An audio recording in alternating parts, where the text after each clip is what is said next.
Welcome to the Growth Shift. I'm David Zylstra. Here's what I've learned after years in business.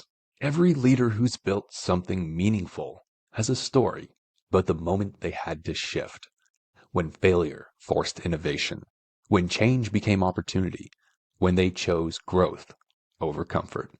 On this show, we dive into those pivotal moments, the setbacks that became breakthroughs, the strategic shifts that accelerated growth, and the frameworks that turn obstacles into opportunities. Because here's the truth. In a world where change is the only constant, the leaders who thrive aren't the ones who avoid failure. They're the ones who've learned to shift strategically through it.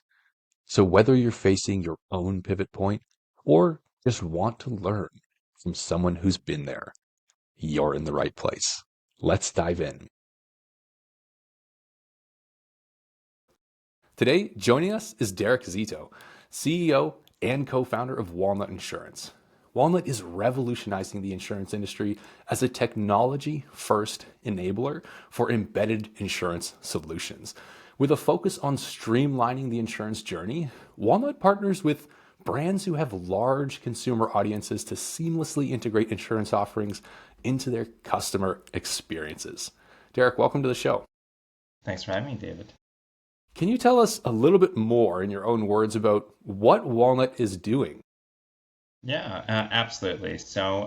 We are all about embedded insurance. So I apologize in advance if you hear us talking about that a lot, but our view of the world really is that insurance is best distributed through channels and through partners where there's some degree of data and insight so that we can smooth the consumer experience. And what we do is provide the technology to be able to enable these journeys. So a couple examples might be we work with a telco, TELUS, where you can get travel insurance based on geolocation data while you're at the airport, while you're waiting to take off, because we know that you might be traveling in that particular scenario, or going through the mortgage process. If you get a mortgage, you need home insurance to be able to close on the mortgage. So how do we help you with the data and insights that are already there, make it really streamlined and easy for customers to be able to get the product and service that they need without a lot of friction, and in as little time and effort as possible, because we ultimately feel that most customers aren't sort of waking up and bang the doors down to buy insurance. So hopefully we can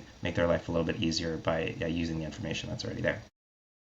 Sounds like you're almost trying to bring insurance to the market in a way that the consumers don't necessarily need to see it or think about it until they actually require it. And when they do, there's already a solution for them. Yeah. I think part of the insight. Me and my co-founder, we were working at RBC at the time. So there's a big bank, and they have both a banking division and an insurance division. And as we thought about the way people are actually spending their money, we were working on an application around subscriptions called Butter, to be able to track and manage things like Netflix, Spotify, gym memberships. But we actually saw in people's lives they were spending a fairly chunky amount of money on insurance, auto insurance, life insurance. But they wouldn't really think about it in this sort of same way with the same utility as some of the other products and services. And that's because mostly it's a protection related item, so they're not touching it on a daily basis. Ultimately that led us down the track of thinking about what's the best way to be able to help the consumer, because they do need the insurance, they do have the insurance, we can see that in their spend, but they're not trying to sort of daily active engage with it. So help them along the way, right? Think about the customer journeys where it's relevant, where there's an opportunity to be able to provide it to them. A lot of folks talk about in insurance, how do we sort of close the protection gap? And so trying to do something a little bit different, we think is the way to go. And if we fast forward the tape, 5 years from now, there's only going to be more embedded insurance, not less. So that's the wave that we're riding. What led you to this sort of embedded insurance model? I mean, if you were coming from banking previously, how is it that you connected the dots to maybe come to the realization that this sort of approach for insurance was really maybe not necessary, but was going to be the next evolution of insurance? Yeah, that's a great question. When you think about the banking side, they actually have some of the sort of most effective embedded insurance solutions. They just didn't necessarily think about it in that way, because of sort of the generation of the technology that where it was at. Creditor insurance or debt cancellation, depending on the market, is one of these where it's protecting loans or balances on their credit cards, and that's been sold for decades and decades, with a lot of success for the banks. And so if you think about what they did and sort of extend that out to other types of businesses that might have details on bills that customers are paying, and now that fintechs are much more modern in terms of the technology platforms. They can see transactions, they can key in on transactions, they key in on data around geolocation. You actually have a lot more data and connectivity that you can play with to be able to enable embedded insurance. But part of the key insight is that it's already happening. And auto is the same thing. You look at the auto industry; they've sort of gone in and out of doing insurance, but now Tesla is deep in the insurance game because they have the data about the drivers and crashes and how much it costs to repair. So they have a natural advantage in the platform. Derek, this sounds pretty interesting. It sounds pretty new. Are there many people starting to maybe break into this embedded insurance approach? Yeah, I think it's been around, like other things we think of at insurance as maybe a little bit slower to adopt new technologies and new approaches than perhaps other industries. It's probably been around, more than a decade, but in terms of prominence and awareness, and what folks are doing, that's a little bit more, we think, embedded and interesting. I think that's more been in the last 5 years or so. So the whole notion of things like creditor insurance and bank, that's this whole bank assurance model that's been around for decades. But certainly what's enabled a lot of the sort of new distribution platforms, and there's folks out there like the Cover Geniuses of the world that does a lot around travel, and you see this at sort of every checkout across e-commerce travel booking sites, or extended warranties as you check out at any e-commerce retailer. That's been a much more sort of recent event in the last probably 5-ish years where they've really gotten deep penetration. We expect this to continue to grow, and with AI even these days, I think you can even find some more really interesting, unique embedded experiences that probably were not possible in the past. Absolutely. And we'll get into that AI bit. Absolutely. I'm excited for that. Derek, something I'd love to hear your thoughts on is the idea that, especially with the emergence of anything new, whether it's tech, especially with tech, there is this occurrence that you can be a little bit too early, right, for a market to be willing to accept something or to adapt it or, be ready to take it in full swing. You said that this embedded approach around insurance, maybe it's been around for about 5-ish years, starting with e-comm and with travel insurance and such. It seems like you guys are pretty early, maybe not too early, but pretty early as well, right? There's sort of unique challenges that come with a new sort of revolutionary or disruptive product or service, right? What sort of unique challenges might you be facing right now, or what obstacles were you facing with this in mind when launching Walnut? Yeah. I think, we started about 5 years ago.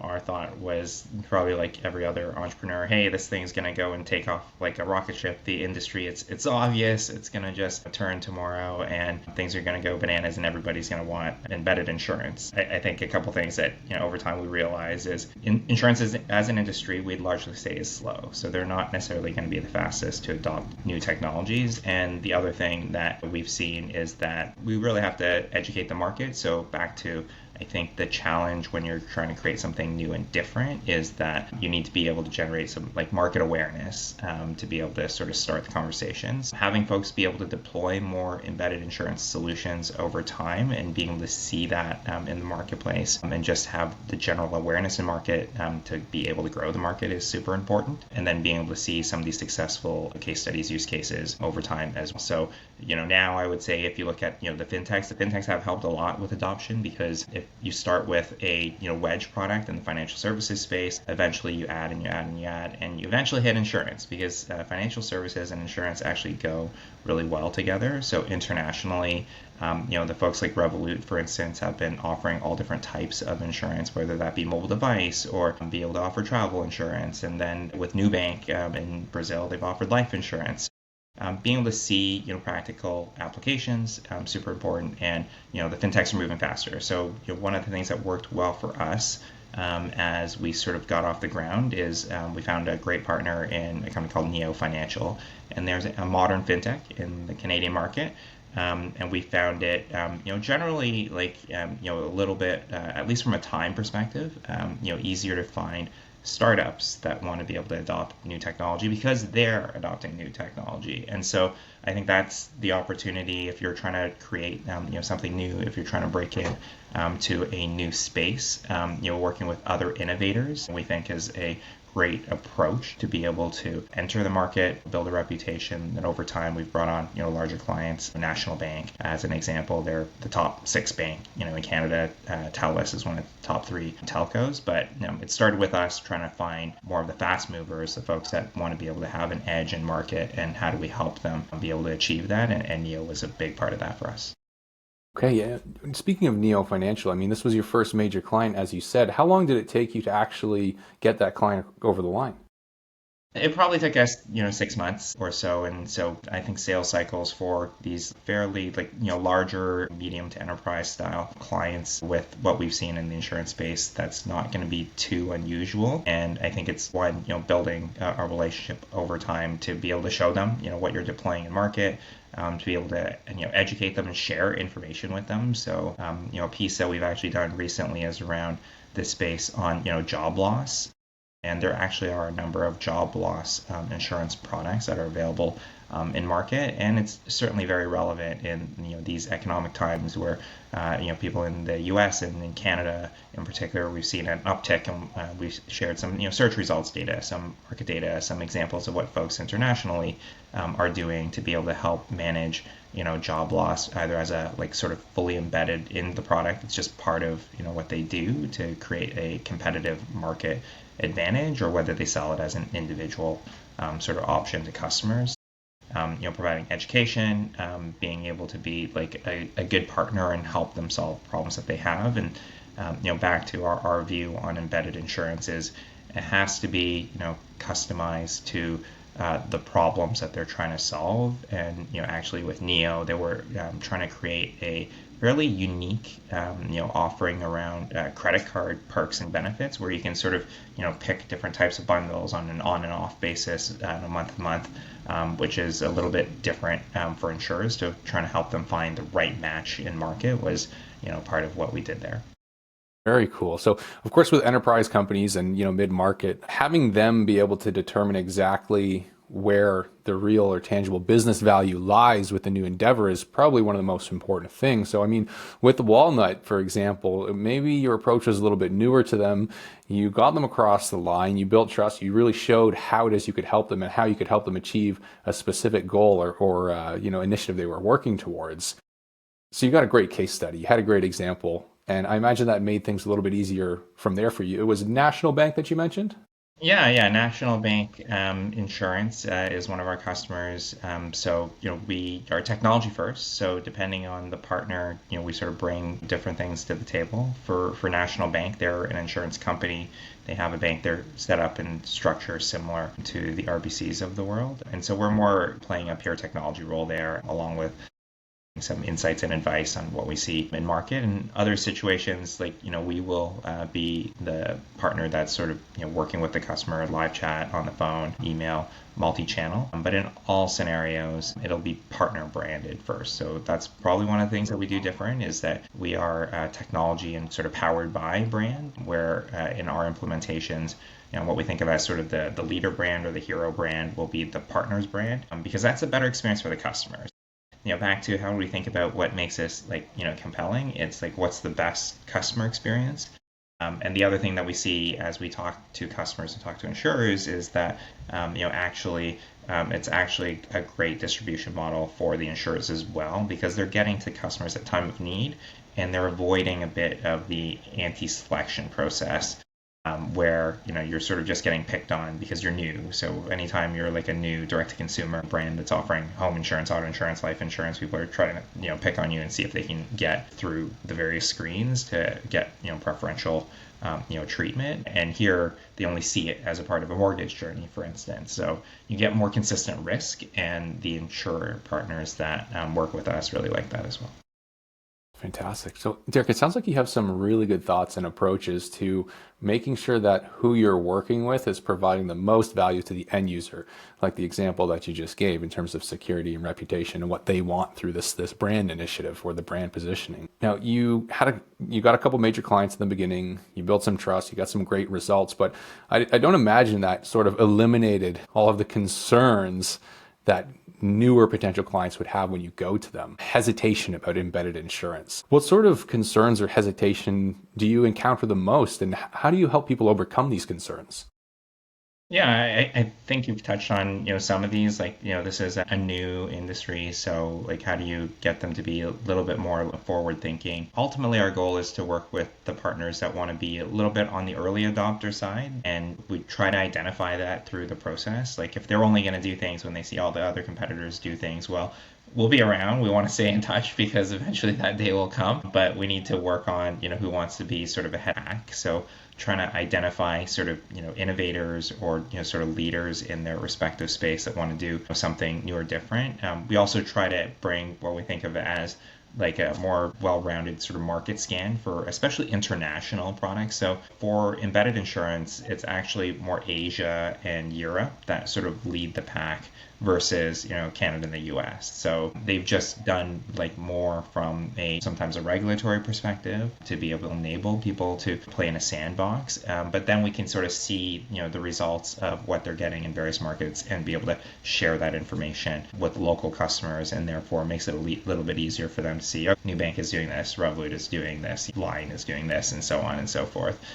So trying to bring just like market awareness to what is happening in the industry. And typically what we do is, even though our goal is to work with partners and to be able to get them to a place where they can have sort of multiple products over time, is to start with wedge products. So what is the greatest need, and that's back to our goal is to try to find the greatest moment of need, start there, and we can start like small with a well identified need, and then we can grow it. So if they're looking for ways to be able to manage potential delinquency risk, like these creditor insurance debt cancellation style products have been proven to be able to do that. There's lots of data that we can share with them on that. If they're trying to help their customer feel more secure so that they transact more on a credit card, there's this whole class and world of like embedded card insurances. These are the collision damage waiver when you go and rent a car. This is the extended warranty that you get by putting it on your card. This is the travel insurance that you would get, so that you're more likely to choose that card as top of wallet, and that drives sort of their core business, which is trying to drive transactions in that particular case. So it's really a process of matching, trying to identify like what is the business growth driver for them and how can insurance help them with that. Okay, so it sounds like there's a lot of cool approaches, a lot of great benefits that you're taking, and it's really different than a traditional approach to insurance. Do you think this sort of embedded insurance is going to eventually become the dominant distribution model, or is it always just going to maybe be secondary or complementary to traditional channels? I We're like, the end state is that both will exist. So I don't think there's going to be just embedded insurance or just sort of like traditional direct to consumer or individualized insurance. And I think it's going to be a balance. So is it going to be like, 50-50, 60-40? I don't know, but it's probably like, 95-5 at best, or, 98-2 in the traditional versus embedded today. So that's where the opportunity is. Like, we think there's going to be tremendous growth. This is going to be decades and decades of growth when we eventually get to double digits and the teens, and then the 20s and 30s and 40s, and then where does it stop there? That part I don't know yet, but we just see there's so much room to run, and we are seeing consumers sort of gravitate towards some of these like convenient, easy to use experiences. So we want to just continue to ride the wave. Certainly, certainly. So with what you're doing, it sounds like you're trying to isolate or target some early adopters when it comes to new technology. But obviously there's a lot of people out there in the insurance industry, owners, executives, founders, whoever it is that you're wanting to speak with, who will still have a lot of concerns about new tech. Right. So I imagine there's a lot of maybe advice going to them and sitting down with a consultative approach to educate them on certain matters as well. Right. So you sounds like you have a pretty pragmatic understanding and view on adopting new technology. Now, with that in mind, I'd love to talk a little bit about AI as well, because you're targeting early adopters. And on the AI side of things, would you consider yourselves early adopters? Yeah, from an organizational perspective, we are definitely trying to be on sort of the leading edge of AI adoption. In insurance and regulated industries, I think it's a little bit trickier than perhaps others, where you have to keep in mind, what, for instance, in insurance, what you can or cannot do related to advice. And so, are we ready to have a, sort of an AI agent go out there and give insurance advice? Definitely not. Are we ready to use AI in the back office, for instance, to help with workflows? Are we ready to use it to help with building microsites and content? Are we ready to help it use sort of for AI outreach? We've done all those things. So we are trying to get this stage, try to experiment and find like what are the sort of vectors of like greatest value. And we do plan on putting it in front of the consumer as well, but we just have to be a little bit more cautious. We think there's lots of great use cases where consumers again we think can get tremendous value, but we are already seeing a lot of acceleration from just like a time savings working with it to be able to build out what we did a whole microsite around products, for instance, that we did in this more like vibe coding style model. But we then put it back through the regular process around security validation and so on. So it's really interesting. I think it's developing fast, and things that we can do today we probably couldn't do 6 months ago, and there's all sorts of things that we expect it'll be able to do that we couldn't do today. And we just think there's lots of things that we're doing today we could not do 6 months ago, and we think there's going to be tremendous things that it can do in 6 years or 6 months that we don't know that it can do today. So it's moving really fast. I did see, I think just a couple of days ago, OpenAI has an Codex product that's a autonomous coding agent. We are certainly deploying AI on the engineering team to be able to just work a little bit more efficiently, less monotonous code, more where we need to think about and actually develop solutions and determine what the right approach is. So saving our engineers time to be able to focus on those types of elements has been tremendous. Fantastic. And yeah, as you were saying, who knows where it's going to be 6 months from now, let alone 6 years, right? But it sounds like Yeah. you've been doing a lot of testing in-house and maybe just, a lot of thinking and planning or strategizing as to how could you bring use cases to your clients and have AI provide them with the most benefit as well. Derek, I'd love to hear a little bit about the use cases that you think might be the most beneficial for both your clients as well as for Walnut Insurance from what you've experienced so far. Yeah, absolutely. I think, some of the ones that, I think are more mature content, for instance, whether that be like using it to help build out social content. One of the challenges sometimes is you have a great piece of content in one channel and you want to be able to put it into a whole host of different channels. AI is really good at sort of respinning, content so that you can use it in a format that's relevant, across multiple channels. I'm guessing you do that as well. And so that's like a fairly straightforward one, like AI-driven outreach. We've done some testing on that to help us be able to reach a broader set of folks on the B2B side. So that's been really interesting. I would say that one's that's still maturing, and we're still trying to find the right way to approach that. One we're really excited by that we're again doing a bit of testing right now, and we'll see when we deploy is consumer facing for almost like a 24/7 like voice agent. And when we think about voice agent, less about and we don't provide any advice, in that channel. It's more about data capture. Inevitably people like start a funnel for a home insurance quote as an example, and they fall off. So how do we follow up with that customer, be able to collect the rest of the information? How do we do it instantaneously as they fall off when there's intent and interest? And then part of the things that we're thinking about is how do we be able to enable the AI to be multilingual. 24/7 I think is a given, but one of the unique things about AI and AI voice is you can actually have an AI voice agent who speaks dozens of languages and be able to switch on the fly in real time to be able to suit the client and the customer. And we're based in Canada, we have a lot of immigration, and we have all sorts of folks that are probably here and need coverage that don't necessarily speak the best English, and if they could speak to somebody in their native language, we could probably help them, get to the destination sooner. So we think there's a lot, and table stakes as well on the engineering side. Just being able to use products like Cursor and help be able to write some of the code that is like fairly well structured. We think is like a big gain from productivity as well. So it sounds like you're testing a lot of things. There's a lot of things in the pipeline, certain things you're waiting on. Are there any sort of AI applications you've tried that didn't deliver the expected results or really just weren't ready yet for the use that you wanted it for?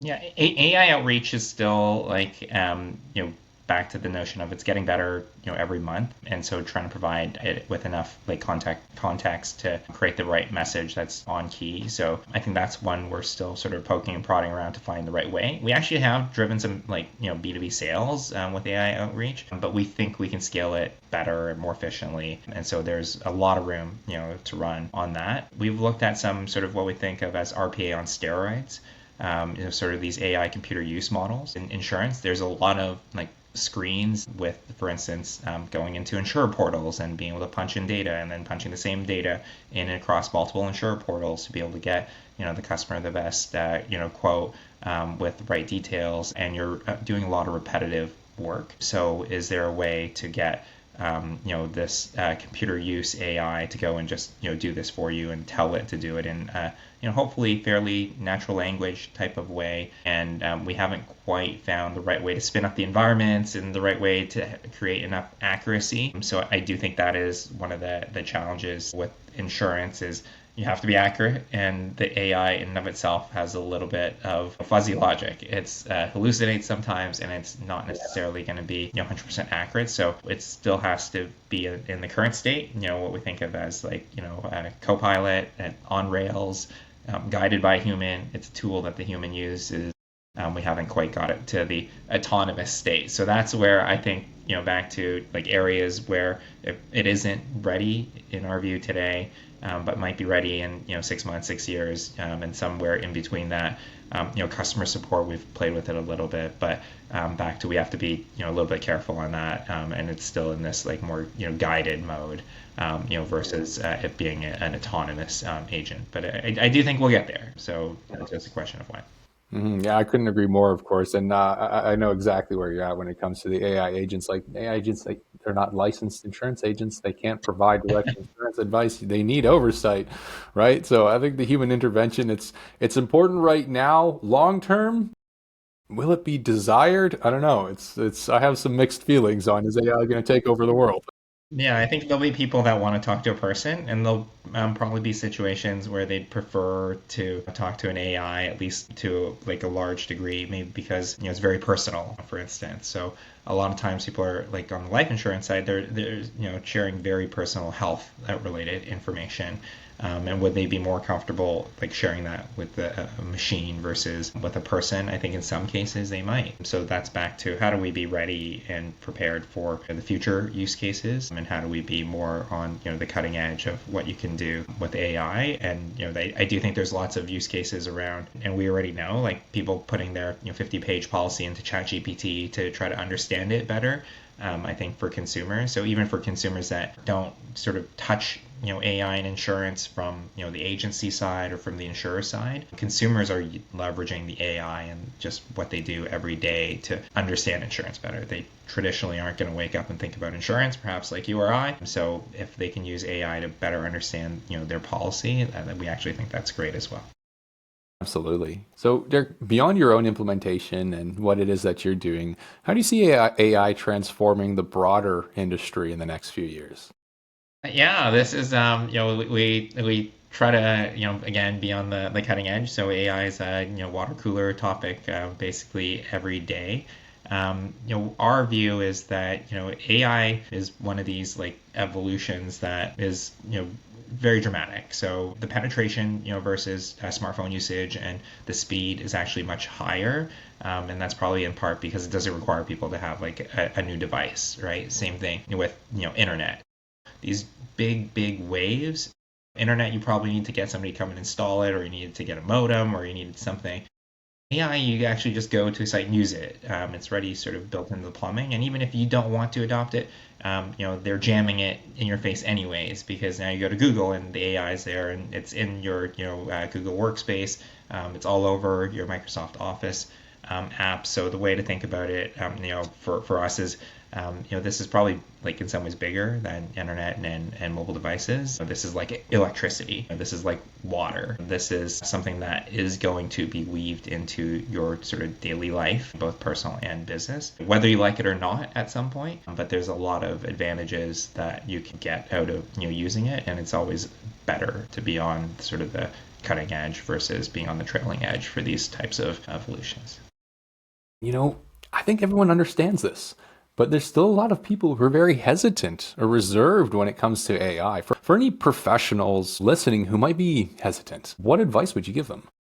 I think at this stage it's really important, and we tell our team as well, just to try it. And so, like, even if you decide it's not suitable, it doesn't work for you today, it doesn't solve the problem. One of the challenges with AI, because it's moving so fast, is that you could spend a bunch of time and then get no results out of it because it just didn't work for what you wanted to achieve. It couldn't do it right now today, or it couldn't figure out how to be able to do it. And our view is that that's like, part of the process. It's part of the time you're spending to spend on education. And so it's important to sort of learn and keep up, because, one day we think it will tip, right? Before ChatGPT, they did have internal, models where you can go and talk to it and, spit out results. There's all been all sorts of chatbots in the past, but it was sort of a tipping moment where it got sort of advanced enough where it felt like something special, and that'll be true for a whole host of different points in the workflow in the industry.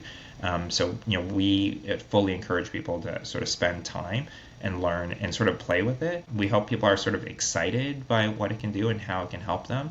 And for individuals in their individual career, we certainly believe that they will be more like in demand, like they will be in a better spot for their own careers if they know more about, AI, how AI impacts their industry, how they can use it in their industry to hopefully take away a lot of the work that people aren't necessarily that interested in doing, or is very repetitive perhaps at this point in time. And so they can have an edge personally, they can have an edge and help their companies develop an edge, but they can only do that if they invest a bit of time. So it is more of an investment, but they will get it back. And we just think this is like an exciting time to be in the space. There isn't that many shifts of this nature in an individual sort of career and lifetime. So this is an opportunity to really change the order of the industry. If you're a number 4, 5, 6 player, you could be a 1, 2, 3 player. And if you're brand new to the industry, this is your opportunity to sort of break through as the incumbents are maybe a little bit slower to adopt. So AI is giving you an opportunity. It's giving you an edge that perhaps doesn't come along very often. Incredible, deeply insightful, Derek. Thank you so much. And thank you for joining us on the Echelon AI podcast today. Thanks, David. Thanks for having me. For any listeners who'd like to learn more about Walnut Insurance, what's the best way to connect with you? Yeah, you can visit us on the web, gowalnut.com. You can also find me on probably everywhere, but LinkedIn. Just search for Derek Szeto. On X, / Derek Szeto. And if people want to chat about insurance and embedded insurance and AI, any of that, I'm definitely game. So thank you. I enjoyed the conversation. Fantastic. It was a pleasure having you. To the listeners, thank you for tuning into the podcast. As always, I hope this episode has brought you valuable insight, knowledge, and inspiration. If it did, please would you show your support by dropping us a like on this video and subscribing to the channel. Until next time, we're signing off. And that's a wrap on another episode of The Growth Shift. If this conversation sparked something for you, whether it's a new perspective on failure, a strategy you want to try, or just the reminder that every setback can become a setup for something bigger, hit that subscribe button and share this with someone who needs to hear it. Remember, the leaders who thrive aren't the ones who avoid change. They're the ones who shift strategically through it. If you're ready to build the systems that help you grow without the chaos, head over to valentix.io. We help businesses like yours scale smarter, not harder. I'm David Zylstra, and I'll see you in the next shift.